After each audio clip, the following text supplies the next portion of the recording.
Nasabat ang mahigit 3 milyong pisong halaga ng shabu mula sa isang individual matapos ang ginasang anti-illegal drug operation ng PNP sa Tigaon, Camarines Sur.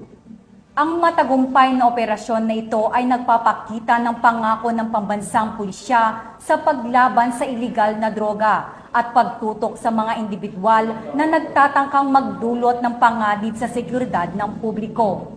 Patrolwoman Geraldine Duterte sa balita.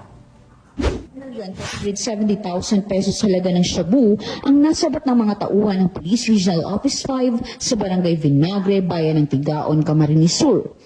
Sunny Buersa ang Philippine Drug Enforcement Agency, Camarines Sur Provincial Office, PDEA Naga City Office, Tigaon Municipal Police Station, Provincial Intelligence Unit at 2nd Provincial Mobile Forest Company ng Camarines Sur Police Provincial Office sa isinagawang buy-bust operation. Kinilala ang suspect na si Elias Domeng, 34 na taong gulang at residente ng Barangay Hibago o Campo, Camarines Sur. Sa ulat ng PNP Bicol, nakumpiska mula sa suspect ang tinatayang 525 grams ng shabu na nakasil sa 3 pakete ng plastic.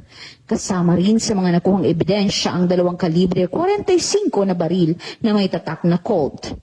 Haharap ang suspect sa kasong paglabag sa Republic Act 9165 o ang Comprehensive Dangerous Drugs Act of 2002. Mula dito sa Legazpi City, Albay, ako ang inyong PNN correspondent, Patrolwoman Geraldine Duterte, alagad ng batas, tagataguyod ng Balitang Pulis.